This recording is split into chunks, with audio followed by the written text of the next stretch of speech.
ဝမှာဓမ္မလမ်းကြောင်းမတိမ်ဆောင်အောင်ကိုယ့်ကိုထိန်းချောင်းနိုင်ရင်လူတော်လူကောင်းလို့ခေါ်ရမှာဖြစ်တယ်ကြီးပွားတိုးတက်တဲ့ပုဂ္ဂိုလ်တွေဟာဓမ္မလမ်းကြောင်းမတိမ်ဆောင်စေပဲကိုယ့်ကိုထိန်းချောင်းသွားတဲ့ပုဂ္ဂိုလ်တွေသာဖြစ်တယ်ကိုယ့်ကိုမထိန်းချောင်းနိုင်လို့ရှင်ဘဝခရီးကြီးဟာဖြောင့်မြူးမှာမဟုတ်ဘူးစဉ်းစားကြည့်ပေါ့ဟိုက်ဝေးလမ်းမကြီးပေါ်မှာကားမောင်းနေတာတောင်ကြရွရစိုက်မမောင်းဘူးနော်တတိလွတ်သွားပြီဆိုလို့ရှင်တိမ်ဆောင်သွားလို့ထိန်းချောင်းမှုလွတ်သွားတာနဲ့တပြိုင်နက်အသက်ပါဆုံးရှုံးသွားကြတာဒီအများကြီးအဲ့တော့ရှင်တစ်ခုကိုမထိန်းချောင်းနိုင်လို့တိမ်ဆောင်သွားလို့ခံရရင်ဒီတဘဝပဲဖြစ်တယ်ဓမ္မလမ်းကြောင်းကိုမထိန်းချောင်းနိုင်လို့တိမ်ဆောင်သွားမယ်ဆိုလို့ရှိရင်တန်တရားတစ်ခုလုံးမှာဒုက္ခရောက်သွားနိုင်တယ်ဘဝမှာအချိန်ချင်းတွေ့ရမယ်ဆင်းရဲဒုက္ခတွေအဲ့ဒီအခြေအနေတွေကိုမြတ်စွာဘုရားဟောပြောဆုံးမထားတာဖြစ်တယ်အဲ့တော့ဒေသနာတော်လေးတစ်ပုဒ်ကိုနားကြည့်လိုက်ဒီမှာဟောထားတဲ့ဒေသနာတော်ထဲမှာဓိသောဓိတံယန္တံကရိယာ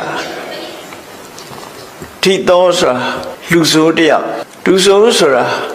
အကောင်းမလုပ်ဘူးအမြဲတမ်းဆိုးဖို့တွေးနေတာဖြစ်တယ်စာပေမှာတော့တခိုးလို့ဘာသာပြန်တယ်နော်တခိုးလို့ဘာသာပြန်တာအဲ့တော့လူဆိုးလို့ဘာသာပြန်တာပို့ကောင်းတယ်တခိုးကခိုးယုံခိုးတာမျိုးဖြစ်တတ်သေးတယ်ခါလေဓိသောဓိတံယန္တံကရိယာခိုးတတ်တဲ့အကျင့်ဆိုးတဲ့လူဆိုးတယောက်ဟာအလားတူလူဆိုးတယောက်ကိုတွေ့ပြီဆိုရင်ဒုက္ခပေးတဲ့အလုပ်ကိုလုပ်မှာပဲလေလူဆိုးဟာလူဆိုးတယောက်ပေါ်မှာညှတာတယ်ဆိုတာမရှိဘူးကိုယ်ကလက်ဥအောင်ပဲလောက်ကြတပ်ဖြတ်ကြမှာဖြစ်တယ်အဲ့တော့လူဆိုးတယောက်ကလူဆိုးတယောက်နဲ့ကြုံတွေ့တဲ့အခါမှာလှုပ်လိုက်လို့အခြေအနေဆိုးသွားတာတဲ့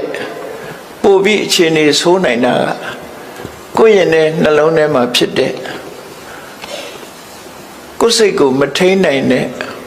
ထိန်းကြောင်းမှုလွတ်သွားတဲ့စိတ်ကပိုဆိုးအောင်လုပ်နိုင်တယ်လို့သူတို့ပြောတာလူဆိုးတယောက်ကလူဆိုးတယောက်ကိုဒုက္ခပေးတာတဲ့ကိုယ့်ရဲ့နှလုံးထဲမှာဖြစ်လို့ဖြစ်တဲ့ကိုယ်စိတ်ကမကောင်းတဲ့စိတ်ကပို့ပြီးတော့ဒုက္ခပေးနိုင်တယ်လူဆိုးတယောက်ကလူဆိုးတယောက်ကိုဒုက္ခပေးရင်တဘဝပဲပေးလို့ရတယ်နောက်ဘဝထိလိုက်ပေးလို့မရဘူးအေးရင်နဲ့နှလုံးထဲမှာဖြစ်တဲ့စိတ်ဆိုးစိတ်မိုက်ကတော့ဒီဘဝရင်ဒုက္ခပေးမှာမဟုတ်ဘူးဘဝဆက်တိုင်းလိုက်ပြီးတော့ဒုက္ခပေးမှာလို့မြတ်စွာဘုရားဒီလိုဟောလို့ရင်ဖြစ်တယ်နော်ဓိသောဓိတံယန္တံကရိယာတဲ့သူလှုပ်ရှားလို့မှာပဲလေလူဆိုးတယောက်ကလူဆိုးတယောက်ကိုလှုပ်ချင်တာလှုပ်ဆိုးတဲ့အလုပ်တွေဒုက္ခပေးတဲ့အလုပ်တွေသူလှုပ်ချင်လှုပ်မယ်နောက်ဥပမာတစ်ခုပေးတာတော့ဝေရီဝါပဏဝေရိနာရန်သူတယောက်ကရန်သူနှစ်ယောက်ဆုံနေဆိုရင်အဲ့ဒီရန်သူဟာအပြန်အလှန်ရန်သူဖြစ်သည့်အတွက်ကြောင့်ရန်သူတယောက်ကရန်သူတယောက်ကိုဆုံတွေ့တဲ့အခါမှာဒုက္ခပေးတာလို့ဒုက္ခပေးတာတဲ့ပို့ပြီးတော့စိတ်ဆိုးစိတ်မိုက်ကပို့ပြီးတော့ဒုက္ခပေးနိုင်တယ်လို့သူပြောတာနော်အဲ့တော့လူဆိုးတယောက်ကလူဆိုးတယောက်ကိုဒုက္ခပေးတာရဲ့ရန်သူတယောက်ကရန်သူတယောက်ကိုဒုက္ခပေးတာရဲ့အဲ့ဒီဒုက္ခပေးမှုနှစ်ခုတည်းပို့ပြီးတော့ဆိုးအောင်ဒုက္ခပေးနိုင်တာတော့မိမိတို့အသီးသီးရင်ထဲမှာဖြစ်နေကြတယ်အကုသိုလ်စိတ်ဆိုးစိတ်မိုက်တွေသာလင်းဖြစ်တယ်ဒါတတိထားဖို့ပြောတာနော်မိစ္ဆာပနိဟိတံစိတ်တံပါပိယောနံတတောကရေလူဆိုးတယောက်ကလူဆိုးတယောက်ကိုဒုက္ခပေးထားတဲ့ပိုဆိုးအောင်ဒုက္ခပေးနိုင်တာကမိစ္ဆာပနိဟိတလို့ခေါ်တဲ့ဒီစိတ်ဆိုးစိတ်မိုက်တာလည်းဖြစ်တယ်ရန်သူတယောက်ကရန်သူတယောက်ကိုဒုက္ခပေးထားတဲ့ပိုဆိုးတဲ့ဒုက္ခကိုပေးနိုင်တာမိစ္ဆာပနိဟိတလို့ခေါ်တဲ့ဒီဓမ္မ လမ်းကြောင်းတိမ်ဆောင်သွားစေတတ်တဲ့စိတ်ပဲဖြစ်တယ်အထိန်ကြောင့်လွတ်သွားတဲ့စိတ်ဟာအဲ့ဒီတည်းပို့ပြီးဒုက္ခရောက်စေတယ်လို့ဒါမြတ်စွာဘုရားဟောလို့တဲ့အထိပ္ပယ်စဉ်းစားကြည့်မယ်ဆိုလို့ရှိရင်ရန်သူဆိုတာနှမျိုးရှိတယ်လို့ပြောပါလဲဆိုရင်အတွင်းရန်နဲ့အပြင်ရန်အပြင်ဘက်ကကိုယ်ဒုက္ခပေးမဲ့ရန်သူကိုယ်စိတ်ထဲမှာဖြစ်နေတဲ့ရန်သူနှစ်ခုရှိတယ်ဥပမာပဲဆိုတော့ရှင်တဲ့နှလုံးထဲမှာဖြစ်နေတဲ့အကုသိုလ်စိတ်တွေကလည်းကိုယ်ရန်သူတွေပဲသို့တော့အဲ့ဒါကိုလူတွေကရန်သူလို့သိမထင်ဘူးအပြင်ဘက်ကမတည့်တဲ့လူကိုပဲရန်သူလို့ထင်ကိုယ်ရင်ထဲမှာဖြစ်နေတဲ့လောဘတွေဒေါသတွေမောဟတွေအိတ်တာတွေမစ္စရိယတွေဆိုတဲ့စိတ်ဆိုးစိတ်မိုက်တွေဟာဓမ္မလမ်းကြောင်းဖြင့်ထိန်းချောင်းနိုင်ခြင်းမရှိတဲ့စိတ်ဆိုးစိတ်မိုက်တွေဟာပြင်မကရန်သူတယောက်ဒုက္ခပေးတာတဲ့ပို့အစပေါင်းများစွာပို့ပြီးဒုက္ခပေးနိုင်တယ်လို့သူပြောတာနော်အစပေါင်းများစွာဒုက္ခပို့ပြီးတော့ပေးနေပြင်မရန်သူဆိုတာဒုက္ခပေးလို့ရှိရင်ဘဝတစ်ခုပဲဒုက္ခပေးနိုင်တဘဝပဲဒုက္ခပေးမှာဖြစ်တယ်နောက်ဆုံးမှသူဒုက္ခပေးလို့အသက်ဆုံးသွားရရင်တဘဝပဲအသက်ဆုံးမယ်နောက်ဘဝထိအောင်သူလိုက်ပြီးတော့ဒုက္ခမပေးဘူးသို့တော့ကိုယ်ရင်နဲ့နှလုံးထဲမှာဖြစ်နေတဲ့လောဘဒေါသမောဟဆိုတဲ့အကုသိုလ်စိတ်ဆိုးစိတ်မိုက်တွေဟာတော့လောဘနဲ့သိလောဘလွှမ်းမိုးတဲ့အခါမှာဒီဘဝကသိလိုက်တာနဲ့ပြိတ္တာဘုံပို့ပြလိုက်တယ်ဒေါသနဲ့လွှမ်းမိုးထားတဲ့ဒေါသလွှမ်းမိုးထားတဲ့စိတ်စိတ်မိုက်ကမျက်စိလေးနှလုံးမိတ်ပြီးဒီဘဝအသက်ဆုံးသွားတဲ့ငရဲဘုံပို့ပလိုက်တယ်မောဟဆိုတဲ့လှုပ်တဲ့နာနဲ့မလှုပ်တဲ့နာမသိတယ်ဘာမှရင်လှုပ်တယ်အမှန်တရားကိုမသိတဲ့မောဟလွှမ်းမိုးထားတဲ့စိတ်ဆိုးစိတ်မိုက်ကမျက်စိနှလုံးမိတ်သေဆုံးတာနဲ့တပြိုင်နက်တိရစ္ဆာန်မောဟပို့ပလိုက်တယ်တိရစ္ဆာန်မောဟဆိုတာမောဟလွှမ်းမိုးနေတယ်ဘုံဘဝမျိုးပဲပြိတ္တာဆိုတာအမြဲတမ်းဆာလောင်နေတာကိုလောဘဖြစ်နေတာအမြဲတမ်းလောဘလွှမ်းမိုးထားသည့်အတွက်ကြောင့်တက်တဲ့အငတ်ထားတဲ့ပုံစံမျိုးဖြစ်တယ်ပေါ့လောဘကြီးအောင်ဆိုပြီးတော့ဒုက္ခပေးထားတဲ့သဘောငရဲဘုံဆိုတာလုံးဝညှင်းဆဲနှိပ်စက်မှုကိုခံနေရတဲ့ဒေါသကြီးအောင်ဆိုပြီးဒေါသကနေပြီးတော့ဒေါသနဲ့အတူတဲ့ငရဲမီးတွေနှိပ်စက်မဲ့ငရဲထိန်နေဝိုင်းအောင်နေတဲ့နေရာဌာနတစ်ခုပို့ပလိုက်တာဖြစ်တယ်အဲ့တော့ရန်သူတယောက်လူဆိုးတယောက်ကဒုက္ခပေးထားတဲ့အစာပေါင်းများစွာကိုဒုက္ခပေးတာကိုခံလိုက်ရတယ်လို့သူတို့ပြောတယ်ဒီဘဝတည်းမကဘူးတန်တရားဘဝမြောင်များစွာဒုက္ခပေးခြင်းကိုခံရမယ်အဲ့တော့ရသော်ဗျာဟောတဲ့ဒီဒေသနာတော်လေးကရိုးရိုးရှင်းရှင်းလေးပဲနားမလည်စရာလည်းအကြောင်းရှိဘူးဒီသောဒီတန်ယန္တံဂိရာလူဆိုးတယောက်ကလူဆိုးတယောက်ကလူဆိုးတယောက်ကိုလုံနိုင်တာတဲ့ဝေရိဝါပနဝေရိနာယန္တုတယောက်ကမိမိယန္တုပေါ်မှာလုံနိုင်တာတဲ့မိစ္ဆာပဏိဟိတံစိတ်တံစိတ်ဆိုးစိတ်မိုက်ကလောဘဒေါသမောဟတွေလွှမ်းမိုးနေတဲ့စိတ်ဆိုးစိတ်မိုက်ကပါပိယောနံတတောကရေအဲ့ဒီလူဆိုးကဒုက္ခပေးတာတဲ့ယန္တုကဒုက္ခပေးတာတဲ့ပို့လို့ပို့ပြီးတော့ဆိုးအောင်ဒုက္ခပေးနိုင်တယ်လို့ဒီလိုဆိုတဲ့စကားပဲเนาะအဲ့တော့ဒီဒေသနာတော်လေးဖြစ်ပေါ်လာပုံလေးကိုပြောအောင်မြတ်စွာဘုရားတာဝတိမြို့မှာသတင်းသုံးတဲ့အချိန်တာဝတိမြို့မှာပစ္စည်းဥစ္စာကြွယ်ဝချမ်းသာတဲ့အနာရဝိတထေကြီးရှိတယ်အဲ့ဒီအနာရဝိတထေကြီးရဲ့စီးပွားရေးကိုကြည့်မယ်ဆိုလို့ရှိရင်အိန္ဒိယနိုင်ငံရှေးခေတ်ကတထေးတွေဟာလေယာစိုက်ပျိုးမှုလည်းလုပ်တယ်နွားမွေးမြူမှုလည်းလုပ်တယ်ပေါ့အသာတစားတဲ့ဟာမျိုးမဟုတ်ဘူးနှိုးစားနွားမတွေမွေးတယ်နွားမွေးမြူလုပ်တယ်အနာရဝိတထေးကြီးရဲ့နွားခြံကိုထိမ့်သိမ်းဆောက်ရှောက်တဲ့ နာရဝိန္ဒထေးရဲ့နွားအုပ်ကြီးကိုအကောင်မောင်းမလို့ဆိုတာတော့အများကြီးဖြစ်မှာပေါ့နော်ဝိသခာရဲ့နွားအုပ်ကအရေးအတွက်တော့မရှိဘူး6မိုင်လောက်လမ်းပေါ်မှာအပြည့်သွားနေတဲ့နွားအုပ်သူ့နွားအုပ်ကြီးလွတ်လိုက်မယ်ဆိုရင်6မိုင်လောက်လမ်းပြည့်ပခုံးချင်းထိပြီးသွားနေတဲ့နွားအုပ်အကောင်နဲ့ပြောတာမဟုတ်ဘူးနော်မိဘကဒီအိမ်တော်ရဲ့သားချပေးတဲ့အခါမှာပေးလိုက်တဲ့နွားအုပ်ချမ်းပေးလိုက်လို့ခုံပြီးတော့လိုက်သွားတဲ့နွားအုပ်တယ်မဲ့အကောင်ကြီးဟာ1,600,000ရှိတယ်သူဆိုတယ်အဲ့ဒါပဲရည်အတွက်ပြတယ်ကျန်တဲ့နွားတွေရဲ့အကောင်ကြီးအတွက်ပြောင်းအဲ့တော့နာရဝိန္ဒထေးကြီးကလည်းသူမွေးမြူထားတဲ့နွားတွေကိုထိမ့်သိမ်းလျှော့လျှော့တဲ့နွားထိမ့်မုံထိမ့်ဤပညာရက်ကိုတက်ရသေးတယ်ရှေးကဒီတိုင်းလေးနွားကိုစက်ချက်မောင်းတာနဲ့နွားကြောင်သားလို့ခေါ်တာမဟုတ်ဘူးနွားကြောင်သားတွေလိုက်နိုင်ရမယ့်အချက်တွေအများကြီးရှိတယ်နွားနဲ့ပတ်သက်ပြီးတော့ဆေးကုတာအစသူတို့တတ်တဲ့ပညာတွေရှိတယ်အကုန်လုံးအဲ့ဒါတွေကိုတတ်တယ်နွားကိုထိမ့်မုံထိမ့်နည်းကစပြီးတော့အကုန်လုံးနွားတွေကိုမတန်တင်နာတို့ကအစအကုန်လုံးသူတို့နဲတဲ့နွားတွေမဟုတ်ဘူးထိရတာပေါ့နော်သူဟာအနာရဝိန္ဒထေးရဲ့နွားတွေကို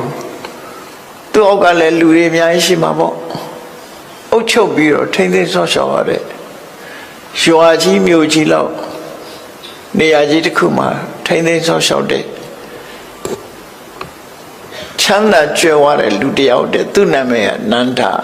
ရေးတဲ့အခါကျတော့နန္ဒောခောပါလကောဆိုတာနန္ဒဆိုတဲ့နွားချောင်းသားလို့စာပေမှာဒီလိုလုပ်တယ်နွားချောင်းသားစာပေမှာတစ်ခါတလေခွဲပြီးတော့သုံးတာရှိတယ်ခောပါလကဆိုခောဆိုတာနွားပါလကကဆောင်းလျှောက်တာနွားတွေကိုထိန်းချောင်းတဲ့ပုဂ္ဂိုလ်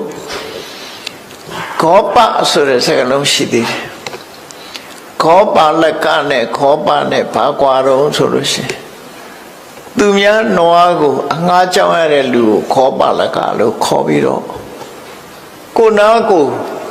နွားမွေးမြူရေးလုပ်ပြီးတော့ထိန်းတဲ့ပုဂ္ဂိုလ်ကြတော့ခောပါဒီလိုခွဲပြီးတော့ဆိုတာလည်းရှိတယ်နော်တဏိယဆိုတဲ့တထေးကြီးကသူကိုယ်တိုင်ကိုတဏိယောခောပေါ်ဆိုနွားတထေးကြီးနွားတွေကိုထိန်းကြောင်းတဲ့ပုဂ္ဂိုလ်တဏိယနေတဏိယနွားတွေရေကြီးရမျက်နှာရရှေ့ပြီးတော့နွားအုပ်ကြီးနဲ့ရောက်တဲ့နေရာမှာစခန်းချပြီးတော့နေတာသူကဒီနန္ဒဆိုတဲ့နွားကြောင်သားကြီးကအနာရဝိန္ဒထေးရဲ့နွားတွေကိုထိမ့်သိမ်းရတဲ့ပုဂ္ဂိုလ်ဖြစ်သူကိုယ်တိုင်ကလည်းချမ်းသာကြွယ်ဝတယ်လို့ပြောတယ်အမှန်မှချမ်းသာကြွယ်ဝတယ်ယမယင်္ခနာရဝိန္ဒထေးကြီးစီသွားပြီးတော့ဘာတွေပေးရတော့ဆိုနွားနုပေးရတယ်ထောပတ်ပေးရတယ်ဒိန်တို့ဘာလို့ပေးရတယ်အနာရဝိန္ဒထေးရဲ့နွားချံကထွက်တာတွေမှလည်းအနာရဝိန္ဒထေးအိမ်ကို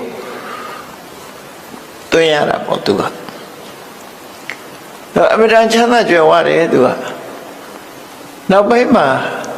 ခဏခေတ်လိုပဲလူဆိုတာသူကချမ်းသာကြွယ်ဝတဲ့အခါကျတိုင်းပြည်အုပ်ချုပ်တဲ့ဘုရင်တွေကအခွန်လိုက်တယ်နွားဘယ်နှကောင်ရှင်ဘလောက်ပေးရမယ်ဆိုပြီးတော့အခွန်တော်တွေလိုက်ပြီးတော့စီးကြတယ်နန္ဒဆိုတဲ့နွားကြောင့်ကအဲ့ဒီအခွန်ရှောင်တဲ့အနေနဲ့သူကယသိအသွင်ဝတ်ပြီးနေတာနော်အခွန်မကောင်းအောင်လို့အခွန်ရှောင်တာလေယသိဝတ်ပြီးတော့နွားတွေကိုထိမ့်သိမ်းဆောက်ရှောက်တယ်ဒါပေမဲ့သူကအတော်ကိုချမ်းသာတယ်လို့အခွန်ရှောင်တဲ့အကျင့်ကဘုရားလက်ထက်ကလေးရှိတာပေါ့ခဏခေတ်မှာရှိတာပေါ့ဟုတ်တာပေါ့ကိုဟာဘသူကပေးခြင်းမလို့နော်အခွန်ရှောင်တဲ့သူကခွန်ရှောင်မှုအတွက်ယသိအောင်ဆိုမြတ်စွာဘုရားလက်ထက်တုန်းကကေနိယဆိုတဲ့ယသိဟာယသိအစစ်မဟုတ်ဘူးအခွန်ရှောင်မှုအတွက်ယသိလို့ဝတ်နေတာသူလည်းနွားကြောင့်နွားတွေနဲ့နွားအုပ်ကြီးကိုမွေးမြူတဲ့ပုဂ္ဂိုလ်ပဲဒီနန္ဒဆိုတဲ့ နာရဝိတထေးကြီးရဲ့နွားအုပ်ကြီးကိုထိမ့်သိမ်းဆောက်ရှောက်တဲ့ပုဂ္ဂိုလ်နာရဝိတထေးအိမ်ကိုမကြာခဏရောက်တယ်နွားတို့ပို့တယ်ဆိုတော့တစ်ခါတလေပို့တာမဟုတ်ဘူးတထေးအိမ်စားလောက်အောင်ပို့ရမှာနော်တထေးရဲ့မိသားစုတွေအကုန်လုံးအလုံးနွားတို့ပို့တယ်ထောပတ်ပို့တယ်ခုခေတ်ဒိန်တို့ဘာလို့လိုဟာမျိုးတွေပို့တယ်အဲ့လိုပို့ရင်နာရဝိတထေးကြီးကလည်းဘုရားကိုအမြဲတမ်းဆွမ်းအိမ်မှာဆိုလို့ရှိရင်နေ့စဉ်အပါ2000ဆွမ်းကတ်တာဘုရားမှုရှိတဲ့တန်ဃာတွေသူ့အိမ်မှာနေ့စဉ်အပါ2000ဆွမ်းကတ်တယ်ဘုန်းကြီးဆွမ်းကတ်တယ်ဆိုတော့ဘုံမှာအတွေ့နဲ့သွားမတွေ့နဲ့စပွဲတွေနဲ့ပြင်းတယ်လို့အဲ့လိုမအောင်မေးတယ်ကိုယ်တပိတ်လေးနဲ့ကိုကြွလာပြီဟောတပိတ်ထဲမှာလောင်းထည့်တာနေရာထိုင်ခင်းလေးခင်းထားတယ်အတော်ကျယ်တဲ့နေရာတစ်ခုဆိုရင်2000ဆန့်တဲ့နေရာမျိုးမှာဘုမာပြေကလို့စပွဲတွေနဲ့ပြင်ရမယ်ဆိုပါ2000ဆိုနေတာမဟုတ်ဘူးလေအဲ့လိုကတ်တာမဟုတ်ဘူးတန်းစီပြီးတော့ထိုင်နေတဲ့ရဟန်းတွေရဲ့တပိတ်ထဲကိုလိုက်ပြီးတော့ထည့်တာဘူဖေးပေါ်ခုခေတ်လို့ပြောချင်းပတ်တပိုင်ဆွန်ရောဟင်းရောအကုန်လုံးပေါင်းပြီးတပိတ်ထဲထည့်ပြီးအဲ့ဒါကိုယ့်အကိုဖုံးဝေးကြတာအဲ့ဒါလို့နေ့စဉ်ပါ2000ကတ်တာနန္ဒဆိုတဲ့နာရဝိတထေးရဲ့နွားတွေကိုထိမ့်သိမ်းဆောက်ရှောက်ရတဲ့ပုဂ္ဂိုလ်ဟာနာရဝိတထေးကြီးစီမကြမ်းမတရောက်တဲ့အခါဖះကြွလာတဲ့ကျုံလို့တရားနာရတယ်ရှင်တွေကသရတရားတွေဖြစ်တယ်မြတ်စွာဘုရားကိုပင့်တယ်သူ့နှချမ်းကြွဖို့ပေါ့နော်နှချမ်းကုန်းကြွဖို့မြတ်စွာဘုရားပင့်မြတ်စွာဘုရားကရုပ်တရက်မကြွဘူးဘာကြောင့်မကြွတော့ဆိုရင်ဘုရားဆိုတာသူစီကြွရင်သူ့အတွက်ဘာလုပ်ပေးနိုင်မလဲဒါကြည့်တယ်ငါသွားလို့သူစီကသူ့ကိုဘာလုပ်ပေးနိုင်မလဲကြည့်တာနော်သူစီကနွားတို့တောက်ချင်လို့တော့မသွားဘူးသူ့ဘာလုပ်ပေးနိုင်မလဲငါရောက်လို့တရားဟောရင်သူတရားတို့ရနိုင်မလားဆိုအဲ့ဒါပဲကြည့်တာမြတ်စွာဘုရားကြည့်တော့သူဟာတရားတော့ရှိတယ်ဒါပေမဲ့အသိဉာဏ်ကမထက်မြက်သေးဘူးမထက်မြက်သေးလို့မရင်ချက်သေးဘူးလို့ဆိုတာမရင်ချက်သေးလို့မြတ်စွာဘုရားသူ့နှချမ်းကုန်းဘယ်တော့မှမကြွားဒီတိုင်းပဲနေနောက်တရက်တော့မြတ်စွာဘုရားအဲ့နှချမ်းကုန်းဘက်ကတောတွင်တောအုပ်တစ်ခုရောက်သွားပြီအဲ့ဒီမှာသံဃာတွေနဲ့သတင်းသုံးနေတယ်နှချမ်းကုန်းနဲ့အနီးပါဆိုတော့နန္ဒဆိုတဲ့နာရဝိတထေးရဲ့နွားတွေကိုထိမ့်သိမ်းတဲ့ပုဂ္ဂိုလ်ကဖရာဒီနာကြွလာတယ်ဆိုတာကိုသတင်းကြတာနဲ့ချက်ချင်းလာတွေ့ပြီးမြတ်စွာဘုရားကိုဆွမ်းသာပင်တယ်သူနှချမ်းကုန်းမှာ9ရက်တိတိဆွမ်းကတ်ခြင်းတယ်အဲ့တော့မြတ်စွာဘုရားလက်ခံလိုက်တယ်9ရက်တိတိမနေ့ကျောင်းတော်ကလာပြီးတော့ဆွမ်းလက်ခံပြီး9ရက်တိတိဆွမ်းဖုံးပေးတယ်9ရက်ပြည့်တဲ့နောက်မှာမြတ်စွာဘုရားတရားပါဟောပြီးတော့ကိုလန်းကိုကြွတဲ့အခါမှာတော်တော်လေးဝေးလံအောင်သူတော့အဆက်လောက်ထိအောင်မြတ်စွာဘုရားတပိတ်ကိုယူပြီးတော့လိုက်ပို့တယ်အဲ့ဒါလို့ပြန်ကနေလေးလိုက်ပို့တယ်မြတ်စွာဘုရားကြွသွားတာကိုနောက်ကနေလိုက်ပို့ရဟန်းနေလည်းပါတယ်အဲ့လိုမြတ်စွာဘုရားနဲ့လိုက်ပို့ရင်းကနေပြီးတော့အပြန်တနေရာရောက်တယ်ရောက်တဲ့အခါကျတော့တောတွင်တနေရာကသူ့ကိုချောင်းပြီးတော့မြားနဲ့ပြစ်ပြီးလှုပ်ကြံတပ်ဖြတ်လိုက်တာခုခေတ်ဆိုရင်တော့သင်္နတ်နဲ့ပြစ်သွားတယ်ပေါ့နော်သူတို့ကပြစ်သွားမှမသိဘူးသူတယောက်တည်းပြန်လာတဲ့အချိန်မှာမြားနဲ့ပြစ်တာလှုပ်ကြံတပ်ဖြတ်ပြီးလမ်းမှာပဲလဲကျပြီးသိဆုံးတယ်အဲ့ဒါနဲ့ပတ်သက်ပြီးယဟန်တွေကမြတ်စွာဘုရားကိုလျှောက်တယ်9ရက်တိတိဆွမ်းကတ်သွားတဲ့နန္ဒဆိုတဲ့ဥပဒကဟာခုလိုမြတ်စွာဘုရားနဲ့လိုက်ပို့ပြီးအပြန်မှာချောင်းမြောင်းပြီးလှုပ်ကြံခံလိုက်ရတယ်မို့တယ်တော့ပေါ်ကြမှာပေါ်မှာပေါ့နော်ပေါ်တယ်လည်းမသိဘူးမပေါ်ဘူးလည်းမသိဘူးတတ်ခံလိုက်ရတာတော့တတ်ခံလိုက်ရတယ်အဲ့ ဒီမှာမြတ်စွာဘုရားကဒီတရားကိုဟောတာပဲနော်သူလုံးချံတပ်ဖြတ်တာဟာအတိတ်ဘဝတုန်းကသူလုပ်ခဲ့တဲ့အလုပ်တွေသူပြန်ရတဲ့သဘောပေါ့သို့တော်ယဟန်တွေကသူဘာဖြစ်လို့အခုလိုလုံးချံတပ်ဖြတ်ခြင်းခံရတယ်လဲဆိုတာဘယ်ကိုယ်တော်ကမှမလျှောက်ထားနဲ့မြတ်စွာဘုရားဘယ်တော့မှမလုပ်ခဲ့တယ်ဆိုတာတော့မပြောဘူးဟောမတော်ဘူးဟောမတော်တာမေးမှဟောတာမြတ်စွာဘုရားဒါကြောင့်မို့အဲ့ဒါတော့မသိလိုက်ရဘူးပေါ့သို့တော့မှန်းဆပြီးတော့ကြည့်လို့ရတယ်သူဟာရန်သူတယောက်ကိုတစ်ချိန်တုန်းကသူလှုပ်ချန်တပ်ပြတ်ခဲ့တယ်တော့မဟုတ်သူလူဆိုးဘဝကတခြားလူဆိုးတယောက်ကိုလှုပ်ချန်တပ်ဖြတ်ခဲ့တယ်အဲ့ဒီလှုပ်ချန်တပ်ဖြတ်တာကြောင့်မလို့ဒီဘဝမှာလည်းသူဟာလှုပ်ချန်တပ်ဖြတ်ခြင်းခံရတယ်လို့ကိုလှုပ်ခဲ့တဲ့မကောင်းမှုအကုသိုလ်ကံဟာကိုယ်စီပြန်ရောက်တယ်ဆိုတာဖူပရင်ဆိုတဲ့လက်နဲ့သဘောမျိုးပဲနော်ပြစ်တဲ့လူစီဒီလက်နဲ့ကြီးပြန်ရောက်လာအဲ့ဒါလိုပဲမကောင်းမှုအကုသိုလ်အကျိုးတရားဆိုတာလှုပ်တဲ့လူစီပြန်ရောက်လာတယ်လို့သူဆိုလို့ရပေါ့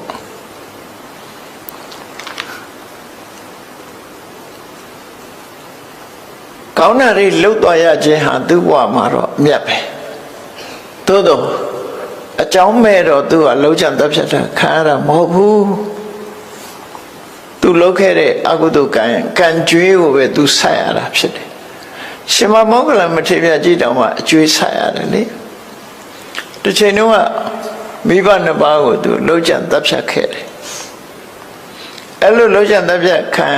ခဲ့သည့်အတွက်ကြောင့်ဘုရားကယာနာက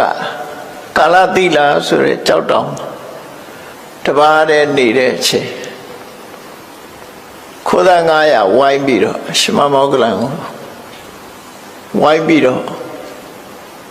ရှိုက်ပုတ်ထုနဲ့အယိုးတွေထီအောင်ကြေမွအောင်လုပ်ပြီးတော့ခြုံမော်ပစ်ထားလိုက်တာဟောခြုံမော်ပစ်ထားရတာဘယ်သူတွေလုံးကြံတပ်ဖြတ်သွားတယ်ဆိုတာတော့နောက်ပိုင်းမှာပေါ်တယ်သူတို့ခိုးသား900လူဆို900ပူပေါင်းပြီးတော့လှုပ်သွားတာလက်ထောက်ချတာဘယ်သူချတာတော့ဘယ်သူကခိုင်းတာတော့ဆိုတာတွေလည်းပေါ်တယ်ပေါ့နောက်ပိုင်းတော့အဲ့တော့ခုစကားအနေနဲ့ဒီဘဝအနေနဲ့ပြောလို့ရှိရင်တော့ရှင်မမောဂလန်လှုပ်ကြံခံရတော့လည်းပဲဒီလိုပဲလှုပ်ကြံတပ်ပြတ်ခံလိုက်ရတယ်လို့တရင်အနေနဲ့ပါမှာပဲအလုံးသိကြမယ်သို့တော့သူဘာလှုပ်ခဲ့လို့ဒီလိုခံရတယ်ဆိုတာကိုတော့မြတ်စွာဘုရားကပဲဟောပြတာနော်တိတ်တုန်းကသူလှုပ်ခဲ့တယ်အဲ့ဒီလှုပ်ခဲ့တာကိုသူအကျွေးဆက်ရတာပဲဖြစ်တယ်လောကမှာကိုလှုပ်ခဲ့တာကိုအကျွေးဆက်ကြရမှာဖြစ်တယ်ဒါကြောင့်ဓမ္မလမ်းကြောင်းကတိတ်ဆောက်မသွားအောင်ကိုထိန်းချောင်းမှုလိုတယ်လို့ဆိုတာအဲ့ဒါပြောတာကိုတခုအမှားလုပ်ခဲ့လို့ရှင်အဲ့ဒီအမှားလုပ်ခဲ့လို့တစ်ဖက်သားမှာ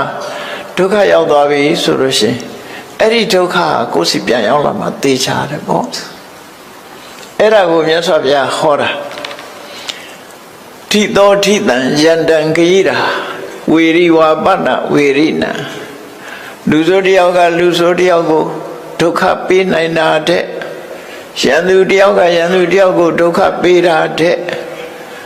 ကိုယ်တဏ္ဍာမှာဖြစ်တဲ့လောဘဒေါသမောဟစသည်အကုသိုလ်တွေလွှမ်းမိုးထားတဲ့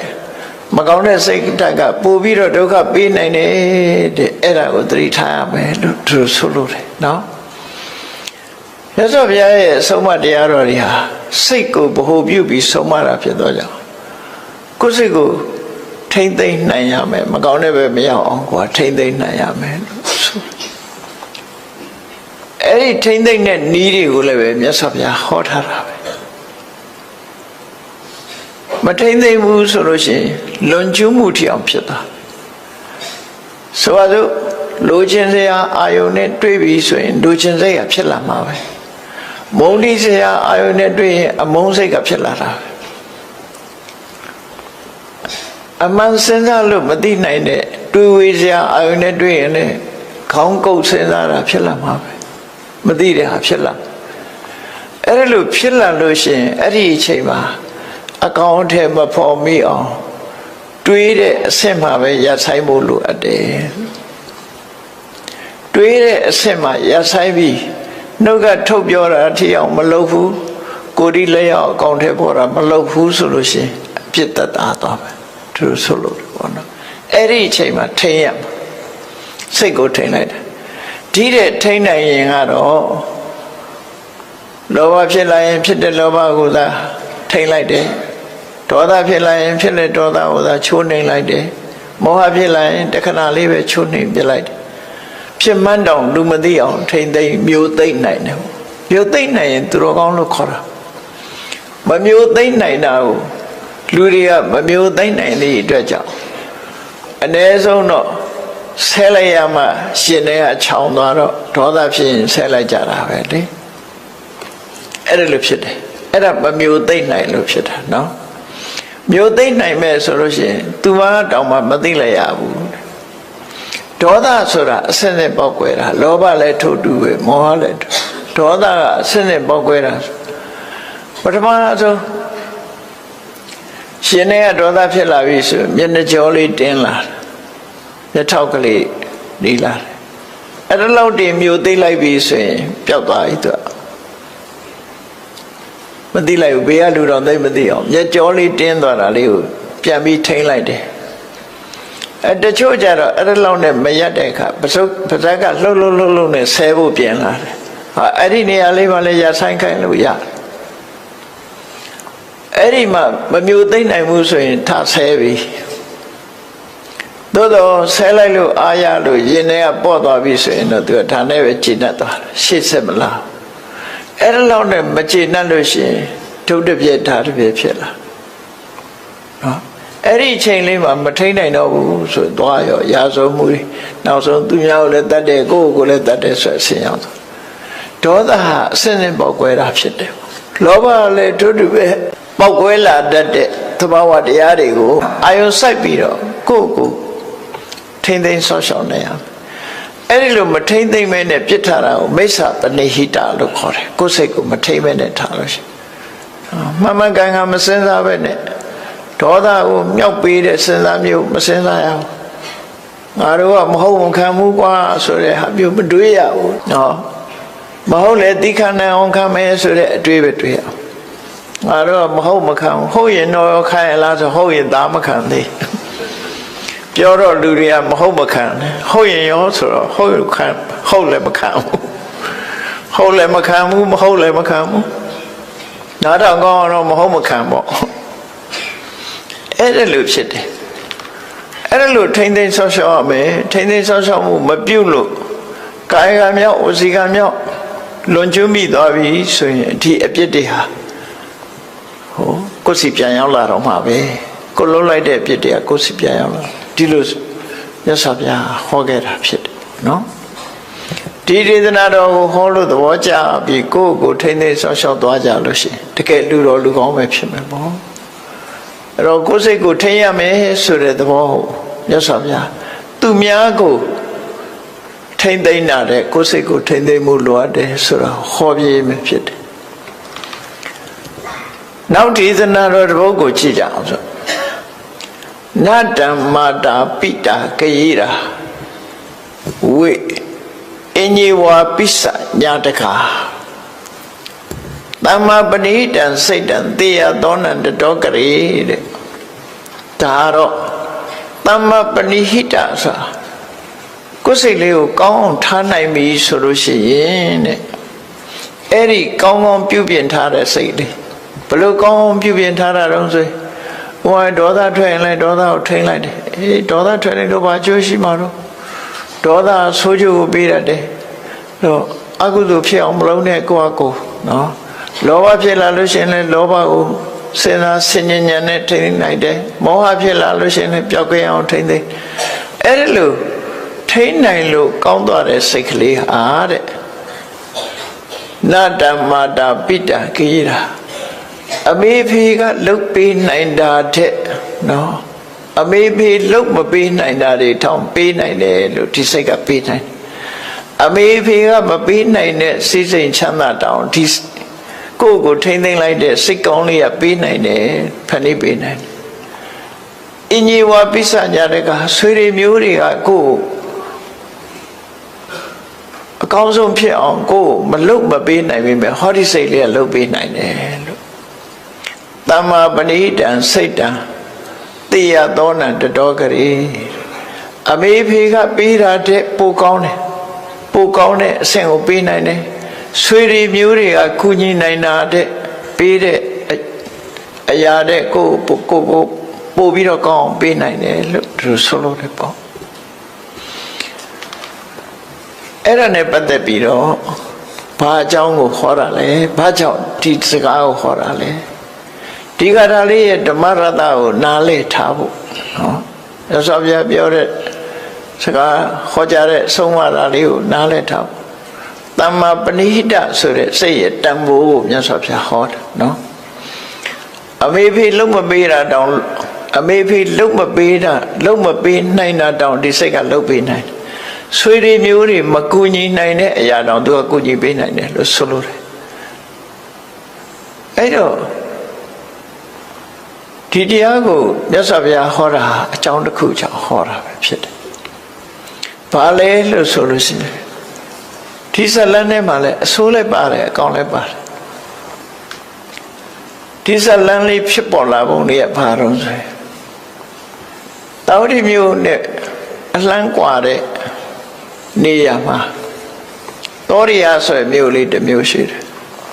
အဲ့ဒီမြို့မှာသောရိယဆိုတာတထေသားတယောက်ရှိတယ်တငယ်ချင်းအပေါင်းအသင်းတွေနဲ့ရေချိုးမလို့ရှင်းတော့ကတော့ရေချိုးတယ်ဆိုတာမြစ်သွားချိုးကြတာများတယ်ဒီကနေ့ခေတ်လို့ကိုယ့်ရင်ကိုယ်မှာရေချိုးကနေနဲ့ချိုးတာမဟုတ်ဘူးမြစ်ထဲမှာရှည်ကူးကြတယ်ရေကစားကြတယ်မြစ်ကိုသွားချိုးတာဝိသခါတို့လည်းမြစ်ချိုးတာပဲအကုန်လုံးမြစ်ချိုးကြတာတထေးတွေဖရာယဟန္တာတွေလည်းအကုန်မြစ်မှာသွားချိုးကြတာပဲရှည်ချိုးပြီးဆိုရင်နော်တခါတော့ကဖရာယဟန္တာတွေမကဘူးရာဇဂိုပြည်ကဗိမိသာရမင်းကြီးတောင်မြစ်သွားရေချိုးတာရှင်မင်းနေတောင်မြစ်သွားချိုးတာနော်မြစ်သွားချိုးတာတခါတော့ကယဟန်တွေကမြစ်မှာရေချိုးနေကြအတော်နဲ့မပြီးဘူးရေစိန်ချိုးနေကြတယ်ပူတဲ့ချိန်ဖြစ်လေဗိမိသာရမင်းကြီးကလည်းပဲကိုရံတော်တွေနဲ့လာပြီးရေချိုးလို့ယဟန်တွေမပြီးသေးလို့စောင့်နေဟောချိုးတဲ့အချိန်ကလည်းပဲနေ့လည်းပဲအနေညနေပိုင်းထိချိုးတာကိုတော်တွေကအတော်နဲ့ဘယင်းလာလာမှန်းသိရတဲ့နဲ့အတော်နဲ့မပြီးတော့ဆိုင်းနေရကိုတော်တွေပြီးတော့အချိန်ကတော်တော်လေးနောက်ကျသွားတယ်ဗေမိသာရမင်းကြီးကကိုတော်တွေပြီးမှရေချိုးတဲ့အခါကျတော့ဘယင်းမဲဖြစ်ဖြစ်မြို့တကားပိတ်ချင်ရောက်ရင်ချောင်းဆိုပိတ်သွားမြို့တကားရဲ့ဖွင့်ခွင့်မရှိဘူးတကယ်မှုမှာအာနာအပြည့်ပေးတာဖြစ်တယ်ဘယ်သူမှဖွင့်မပေးဘူးအဲ့ဒါနဲ့ဗေမိသာရမင်းကြီးကပြင်ပမှာစခန်းချရတယ်အဲ့ဒီညရေချိုးနောက်ကြပြီနန်းတော့ပြန်ဝင်လို့မရမနဲ့စောကြီးဖះစီသွားတော့ဖះကဘယ်လိုလဲစောကြီးရောက်လာပါလားဆိုသူမနေ့ကလည်းရေချိုးထွက်လာတာရဟန်းတန်ဃာတွေရေချိုးနေတာတွေ့တော့သူကစောင့်ရင်းနဲ့မိုးချုပ်သွားတော့မြို့ပြန်လို့မရဘူးဒါကြောင့်ဆိုရဆိုမြတ်စွာဘုရားကိုရော်လေးခေါ်ပြီးဆုံးပါတယ်နော်ဆုံးမပြီးတော့သိက္ခာပုဒ်တစ်ခုပြညတ်လိုက်တယ်ဒီပူတဲ့အိုက်တဲ့အချိန်မှာနော်တစ်ပတ်နှစ်ပတ်အတွင်းကိုရေမချိုးရဘူးဆိုပြီးယဟန်တွေကိုရေမချိုးရဘူးဆိုပြီးတော့သိက္ခာပုဒ်ပြညတ်တာနော်အဲ့ဒါလို့နှစ်ပတ်မှတစ်ခါလောက်ရေချိုးရမယ်ဟာမျိုးမြတ်စွာဘုရားပြညတ်လိုက်တာအဲ့ဒါနဲ့ယဟန်တွေကနေ့စဉ်ရေချိုးလို့မရတော့သို့တော့မြမပြည်ကကိုတော်တွေဘာကြောင့်ချိုးတော့ဆိုဗမာပြည်အတွက်ကအထူးမစ္စည်းမဒေသမှာသာပြညတ်ပြီးတော့မစ္စည်းမဒေသရဲ့အပြစ်မဲ့ကဒေသတွေမှာကြတော့ရှေးကြိုက်တော့ချိုးဝင်ပေးထားတယ်ဒါဝိနည်းသိက္ခာပေါ်မှာပါတာနော်ဝိနည်းသိက္ခာပေါ်မှာပါတာမစ္စည်းမဒေသမှာဆိုရင်မချိုးရဘူးတဲ့အဲ့သိက္ခာပေါ်ရှိတယ်အဲ့တော့ဒီမှာရေသွားချိုးတဲ့အခါသောရိယတထေသားရေသွားချိုးတော့ မြို့ပြင်ထွက်မျက်စိတ်လားအဲ့ဒီမှာရှင်မကိစ္ဆနာဆိုတာပုံနာမျိုးရှုပ်ကအမတမချောတဲ့အသားလေးကဝါဝင်းနေတယ်နော်နာရန်လေးကတွဲတွဲယောက်ျားချောချောတာပေါ့နေမှာပါနော်ယောက်ျားချောကိုမိန်းမချောချောတာဖြစ်ခေါင်းဖြစ်လိမ့်မယ်အလွန်ချောတဲ့အခါကျတော့အဲ့သောရိယတထေသာရှင်မကိစ္ဆနာကိုကြည့်ပြီးဒီကိုတော့အသားရည်လေးကလှလိုက်တာနော်ငါမိမဒီအသားရည်မျိုးရရင်ကောင်းလိုက်မှာသို့မဟုတ်ဒီကိုတော့ရင်လည်းငါမိမဖြစ်ခေါင်းပါစိတ်ထဲကဖြစ်သွားတယ်နော်စိတ်ထဲတော့ပြစ်မှားမိလိုက်တာအဲ့ဒီလိုလဲပြစ်မှားမိလိုက်ရောဟိုကယဟန္တာပုဂ္ဂိုလ်ကြီးနေစိတ်ဆိုးစိတ်မိုက်ကအခုချက်ချင်းယဟန္တာပုဂ္ဂိုလ်ဆိုတော့အဲ့ဒီလိုလဲတွေးလိုက်တာဆုံးနဲ့ဆုံးသွားရောသူကပုံပြောင်းသွားတဲ့ခါတယ်အမျိုးသားနဲ့ချက်ချင်းအမျိုးသမီးဖြစ်သွားတယ်ယုံကြည်နိုင်စရာမရှိဘူးပေါ့ခုခေတ်လူတွေအနေနဲ့ယုံကြည်မှယုံမှာပေါ့ချက်ချင်းလိန်ပြောင်းသွားတယ်လို့ခေါ်တယ်ချက်ချင်းမျိုးသမီးဖြစ်သွားတယ်သူကြည့်လိုက်တဲ့အခါကျသူ့ကိုသူကြည့်ပြီးတော့ရှက်တာရှက်တော့တငယ်ချင်းတွေကလည်းသူ့ကိုမမှတ်မိကြတော့ချက်ချင်းအမျိုးသမီးရုပ်ဖြစ်သွားတဲ့အခါသူကစကားပြောရင်ကနေပြီးတော့တစ်သွားတော့တာနော်ဟိုလူတွေကလည်းတထေးသာခုနဒီနေ့ရှိပါဘယ်ပြောက်သွားပါလဲနော်ကလေးမတယောက်ရောက်လာတယ်တထေးသာပြောက်သွားပြီသူတို့မျက်စိအောင်အဲ့တထေးသာကကလေးမလေးဖြစ်သွားအဲ့တော့ချက်ချင်းသူကလည်းခြေရဖြောက်ပြီးတော့လမ်းကြောင်းတစ်ခုကနေပြီးတော့ရှက်လို့ထွက်ပြေးသွားတယ်ထွက်ပြေးသွားတဲ့အခါသူလမ်းသွားတဲ့နေရာမှာလှဲကုန်တဲ့တစုကလှဲမောင်းပြီးသွားတာတွေ့တယ်ဒါနဲ့လှဲကုန်တဲ့ရဲ့နောက်ကနေလိုက်သွားအဲ့ဒီလဲတွေကဘယ်သွားတာတော့ဆိုတက္ကသိုလ်ပြည်ကိုသွားကြမှာအယောင်းဝယ်နဲ့သွားတာသူအဲ့ဒီနောက်ကနေလိုက်သွားညောင်းလာတဲ့အခါကျတော့သူ့လက်စွပ်ကလေးကိုပေးပြီးတော့လှဲခပေးပြီးတော့အဲ့လှဲရင်တစ်ခုပေါ်မှာသူတက်စီပြီးလိုက်သွားကြလိုက်တော့ဆက်စုတဲ့ကောင်တွေမေးတာပေါ့ကလေးမပဲသွားမလို့လဲဘသူလဲနဲ့မေးတဲ့အခါကျရှင်တို့ကိုလဲကိုမောင်းသူ့ကိုမမေးနဲ့ပေါ့ဆိုပြီးသူလိုက်သွားလဲသမားတွေကစဉ်းစားတယ်တဲ့စားရဲပါတာပဲပြောတာနော်စားရဲပါတာလဲစာရေးရလဲအကောင်ဆိုတော့အဲဒီကလေးမလေးကချောချောလေးဒီငါတို့တက္ကသိုလ်ပြည်ကတထေးသားကလည်းလူပြိုကြီးပဲရှိသေးတယ်ဟာငါတို့တထေးသားနဲ့တော်တယ်ပေါ့ဒီကလေးမလေးငါတို့တထေးသားနဲ့တော်တယ်ဆိုပြီးတော့တင်းခေါ်သွားပြီတထေးသားစီပို့လိုက်ကြတာသူတို့ကလှမ်းပြီးတော့သတင်းပို့တယ်တယ်လီဖုန်းနဲ့ဆက်တာတော့မဟုတ်တော့ဘူးသတင်းပို့တယ်ဒီကလေးမလေးတယောက်ချောချောလေးလမ်းမတွေ့လို့သူတို့ခေါ်လာတယ်ပေါ့လေတထေးသားနဲ့လိုက်ဖက်တယ်ဆိုပြီးတထေးသားရှိပို့ပြီးတထေးသားနဲ့ဟိုဘက်ကျမှအိမ်အောင်ကြတက္ကသိုလ်ပြည်မှာအိမ်အောင်ကြတာသူနေတဲ့မြို့မှာလည်းပဲသူကအိမ်အောင်ရှိတယ်အိမ်အောင်ရှိတော့အဲ့ဒီမှာကလေး2ယောက်ရှိတယ်သားလေး2ယောက်ရှိတယ်တက္ကသိုလ်ပြည်ရောက်လာတော့သူကအမျိုးသမီးဖြစ်နေတက္ကသိုလ်ကတထေးသားနဲ့တွေ့တဲ့အခါသူကအဲ့ဒီမှာအိမ်အောင်တစ်ခါကြတော့ကလေး2ယောက်ဝေဖွားပြန်အလုံး4ယောက်ရှိသွားသူကလေးကအဲ့ဒီလိုနေရင်ကနေနှစ်ထန်းကကြာတူတူသွားတဲ့လူတွေကဟာဘဲသွားလိုက်တာပါလေဘဲပြောက်သွားပါလေခုနဒီနားမှာရှိပါတယ်ငါတို့နဲ့တူတူလာတာပဲရေချိုးပြီးပြန်သွားတာနေမှာပါဆိုပြီးရှာလို့မရတော့အိမ်ပြန်ညာအိမ်ရောက်တဲ့အခါကျတော့ရေချိုးပြီးပြန်သွားတယ်လို့မှတ်တာပဲဆိုလူပြောက်ကမိဘတွေကစိတ်ပူလိုက်ရှာကြဘယ်မှမတွေ့တော့အင်းဒါသေသွားတာရေနစ်ပြီးသေးတယ်လို့ပဲထင်ကြတယ်သူတို့ရှုပ်ကပြောင်းတော့မသိကြတော့ဘူးလေသူကသူသာသိတာအဲ့ဒါနဲ့ရေနစ်သေးသွားတာနေပါပဲဆိုပြီးတော့မိဘတွေက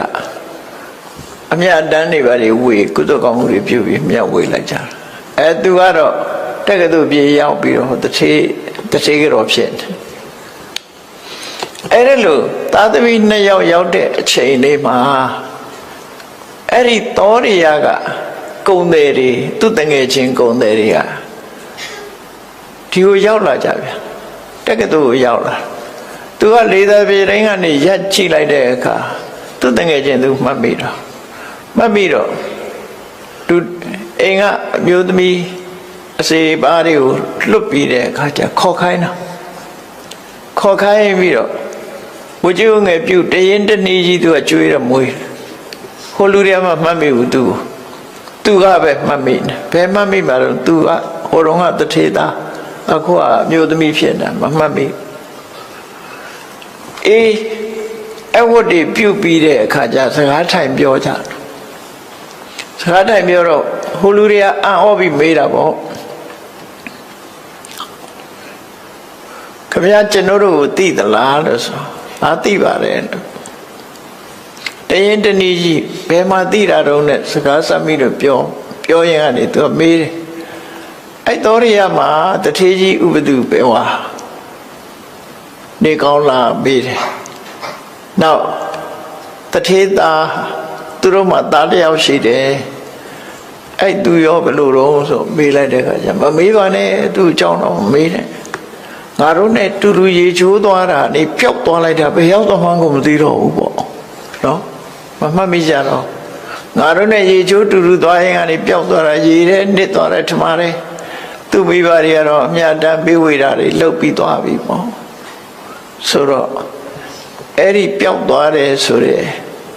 တထေသားဟာငါပဲတဲ့နော်မတော်ရအောင်မပြောနဲ့လေဟိုကတထေသားခမရအမျိုးသားမဟုတ်တာအမျိုးသမီးဆိုမဟုတ်ဘူးဆိုပြီးတော့ရှင်းပြတယ်ရှင်ကစီအဲ့တော့တွေးလိုက်ကြလားမင်းတို့ရဟန်းတော်တစ်ပါးရုပ်ချောလာတာတွေးလိုက်လားတွေးတယ်အဲ့မှာငါစိတ်ကအလိုဖြစ်လိုက်တဲ့အချိန်ငါဟာရုပ်ချင်းပုံပြောင်းသွားတော့မင်းတို့ငါ့ကိုမမှတ်မိတာဖြစ်တယ်အဲ့ဒီအချိန်မှာငါရှက်လို့တကယ်သူထွက်လာခဲ့တာလို့ဟောအဲ့ဒါဆိုလို့ရှိရင်ရှင်မဂစီကဒီမျိုးမှာရှိနေတာပဲအဲ့ဒါဆိုလို့ရှိရင်သူ့ကိုကြောဝန်ချလိုက်လို့ရှိရင်ဖြစ်ပါတယ်အဲ့ဒါသူ့ကိုတောင်းပန်ပြီးပြီလားဆိုမတောင်းပန်ရသေးဘူးတဲ့ဟာဒါဖြင့်တောင်းပန်မယ်စီစဉ်မယ်ဆိုပြီးတော့ရှင်မဂစီထံအဲ့ဒီဧည့်သည်တထေသားတငယ်ချင်းကသွားပြီးတော့ဆွမ်းသာပင်အိမ်ရောက်ဆုံးမကပ်ပြီးတဲ့အခါကျတော့ရှင်မဂစီကိုအဲ့ဒီသောရိယလာတဲ့တထေသားကနေပြီးတထေရဲ့တငယ်ချင်းကနေပြီးတော့ရှောက်တယ်ရှင်ဗျာတဲ့ဟောဒီတထေကတော့ဟာရှင်ဗျာကိုတွေးလို့သောရိယနာမရှင်ဗျာကြွလာတော့အရှင်ဗျာအပေါ်မှာခုလိုစိတ်နဲ့ပြမမိခဲ့ပူပါတယ်တဲ့အဲ့ဒီပြမမိလို့သူဟာအခုလိုဘဝရောက်လာတာရှင်ဗျာသူ့ကိုသိခံခွင့်လွှတ်တော်မူပါလို့တောင်းပန်ဝန်ချလိုက်တဲ့အခါရှင်မဂေစီကသိခံပါတယ်လို့ပြောလိုက်တာနဲ့တပြိုင်နက်နှခမ်းမွေးနေပါလေပြန်ဖြစ်သွားအဲ့ဒါလိုပဲဖြစ်မှာပေါ့နော်နှခမ်းမွေးတွေမိုးစိမ်မွေးတွေနဲ့ပြန်ဖြစ်သွားဇလန်ကအဲ့လိုအဲ့ဒီကြတော့ဒီဟာရုပ်ရှင်ရရင်သိကောင်းမှာပေါ့နော်သူကသရုပ်ဆောင်တာလဲပြည်ပြင်းလုံးအားချီတယ်အဲ့ဒီမှာယောက်ျားလည်းပြန်ဖြစ်သွားရောဒီတက္ကသိုလ်ကသူ့ရဲ့အမျိုးသားတထေသားတယောက်စလုံးတငယ်ချင်းလို့ဖြစ်သွားတော့ဒီမှာပဲဆက်နေပါပေါ့မထူပါဘူးသူနဲ့အကြောင်းပြုပြီးရထားတဲ့ကလေးလေး2ယောက်ရှိသူကအဲ့ဒါဘယ်လိုပြောတော့ဆိုလူဘွားကြီးတော့မင်းငါလည်းစဉ်းစားကြည့်တဲ့ငါဟာလူဘွားရလာတာအမျိုးသားဖြစ်လိုက်အမျိုးသမီးဖြစ်လိုက်နဲ့ပြီးတော့အမျိုးသားပြန်ဖြစ်လိုက်နဲ့ဆိုငါဘွားဟာရှက်စရာတွေအရှက်တွေအကုန်ပြီးပေါ့လေငါဟာလူဘွားမှာဆက်မနေဘူးရဟန်းဟောတော့မှာဖြစ်တယ်ဒီသားလေး2ယောက်မင်းတောင်းအောင်မယ်မိမဲ့ထိန်းသိမ်းဆောင်ရှောက်တော့ဆိုသူသားလေးတွေဖက်ပြီးခေါင်းကိုနမ်းပြီးတဲ့အခါမှာအနန္ထားခဲ့ပြီရှင်မဂစီထံမှာသင်္ကန်းဝတ်လိုက်တာရံပြုတ်သွားတယ်ပေါ့အဲ့ဒီချိန်မှာနော်အဲ့တော့ဘဝဟာတော်တော်ကိုစမ်းကြဲတဲ့ဘဝမျိုး ခြုံတွေးရတာဖြစ်တယ်အဲ့ဒါလိုရောဖြစ်နိုင်သလားလို့ဆိုဖြစ်နိုင်တယ်ပေါ့နော်တာမန်အနေထားတယောက်တော့မှမြတ်စွာဘုရားဟောတာတဲ့ရှိခေတ္တလိမ်ပြောင်းတယ်ဆိုတာရှိတယ်အဲ့နေရင်ကနေပြီးတော့ရဟန်းတော်တစ်ပါးဟာလိမ်ပြောင်းသွားတယ်မနေ့မိုးလင်းတဲ့အခါကျတော့အမျိုးသားဘဝနဲ့အမျိုးသမီးဖြစ်သွားအဲ့ကြတော့ဘိက္ခုနီတွေစီသွားနေရတယ်သူဟာအရင်တော့ဘိက္ခုတွေစီမရခံအဲ့ပြဿနာပေါ်လာတဲ့အခါမြတ်စွာဘုရားဆုံးမပေးတယ်ဆုံးဖြတ်ပေးတယ်ပေါ့အေးထပ်ပြီးတော့ယဟန်ခံကြမလို့ဘူးယဟန်ဘဝတုန်းကယဟန်ခံထားတဲ့အတိုင်းပဲဘိက္ခုနီတွေစီပဲပြောင်းပြီးတော့နေတော့လို့အဲ့လိုခွင့်ပေးဘူးတယ်ဘိက္ခုကလည်းဘိက္ခုနီဖြစ်သွားတာပဲနော်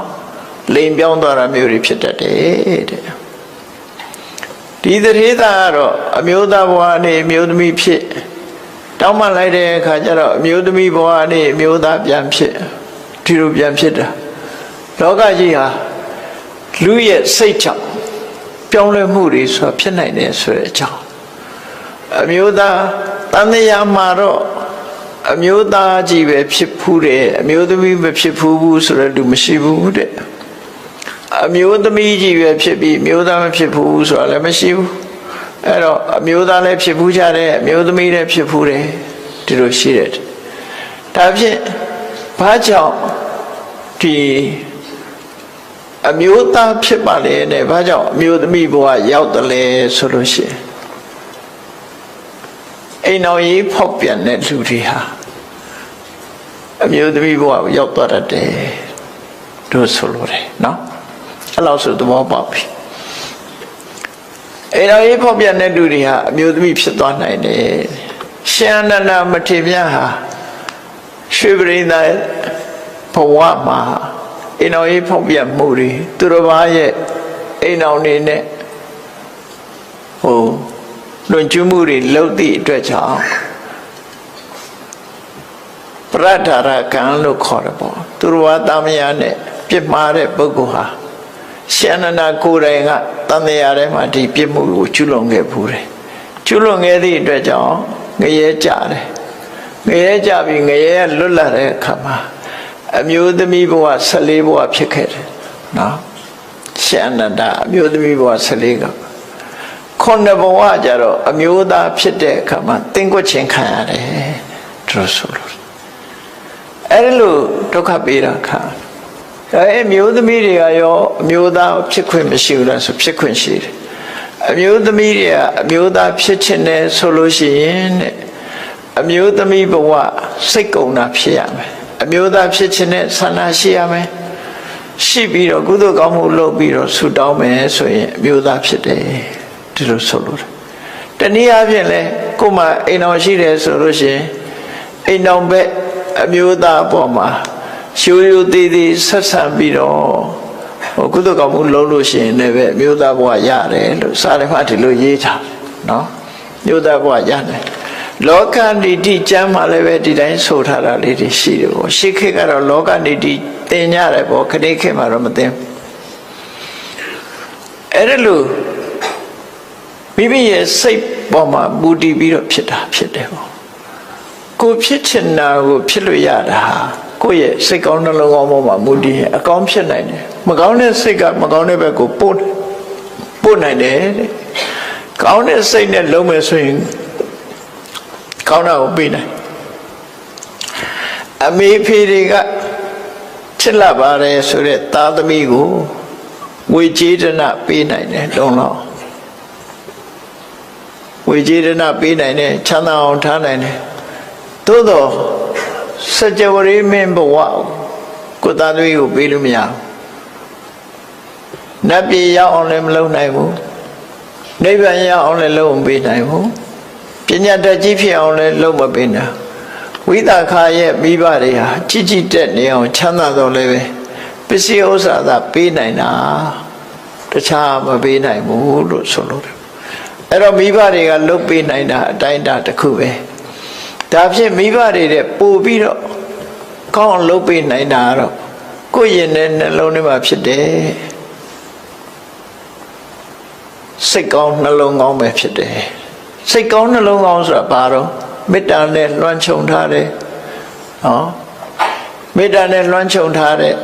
ကရုဏာနဲ့လွှမ်းခြုံထားတဲ့စိတ်မုဒိတာနဲ့လွှမ်းခြုံထားတဲ့စိတ်ဥပိ္ပခာနဲ့လွှမ်းခြုံထားတဲ့ပြမစိုးတရားတွေနဲ့လွှမ်းခြုံပြီးတတ္တာတို့အလောဘတို့အရောဓတို့အမောဟတို့ဆိုတဲ့မွန်မြတ်တဲ့စိတ်နှလုံးတွေကစိတ်နှလုံးတွေနဲ့လွှမ်းခြုံထားတဲ့သမ္မာပဏိတဆိုတဲ့ဓမ္မဖြင့်ထိန်းချောင်းထားတဲ့တိမ်ဆောင်မှုမရှိတဲ့စိတ်ကလေးကတော့အလုံးကိုလုပ်ပေးနိုင်တယ်လို့သူတို့ဆိုလို့တယ်ပေါ့နော်အကောင်းဟုသမျှနောက်ဆုံးမှနိဗ္ဗာန်ရောက်အောင်လည်းလုပ်ပေးနိုင်တယ်မျိုးသမီးကမျိုးသားဖြစ်ခြင်းနဲ့ဆိုရင်ဒီစိတ်ကလုပ်ပေးနိုင်ဒီလိုဆိုလို့တယ်ပေါ့နော်ဘဝမှာအကောင်းဆုံးဆိုတာကိုရယူပေးနိုင်တာကိုယ့်ရင်ထဲမှာရှိတဲ့စိတ်ပဲဖြစ်တယ်။ဘာကြောင့်စိတ်ကိုပြောတာလဲလို့ဆိုရင်ဒီစိတ်ကအခြေခံပြီးတော့သွားတာမို့စိတ်ကိုပြောတာ။လောကလူတွေဟာအကောင်းလုပ်တာလဲစိတ်ကရှေ့ဆောင်တယ်။မကောင်းတာလုပ်ရင်လည်းစိတ်ကရှေ့ဆောင်တာဖြစ်တယ်။အဲ့တော့ကောင်းတာတွေရှေ့ဆောင်သွားတဲ့စိတ်ဒီကောင်းတာကိုဖော်ဆောင်ပေးနိုင်တော့မကောင်းတဲ့အရာတွေနဲ့ပူးပေါင်းပြီးရှေ့ဆောင်သွားတဲ့စိတ်ဒီမကောင်းတာတွေကိုဖော်ဆောင်သွားမှာဒါမှမဟုတ်မကောင်းကျိုးတွေကိုပေးနိုင်တယ်တဲ့အဲ့တော့ကောင်းကျိုးမကောင်းကျိုးပေးမှုဒီစိတ်နဲ့ပတ်သက်တယ်မိစ္ဆာပဏိဟိတစိတ်ဆိုတာမကောင်းတဲ့ဘက်မှာမကောင်းတဲ့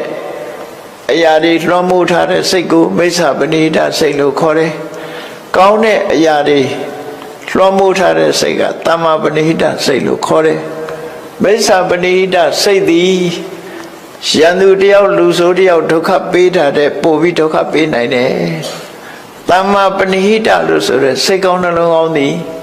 မိဘဆွေမျိုးတွေလှုပ်ပေးနိုင်တာတဲ့ပို့ပြီးကောင်းအောင်လှုပ်ပေးနိုင်ပါတယ်လို့နောက်ဆုံးပြောရမယ်ဆိုရင်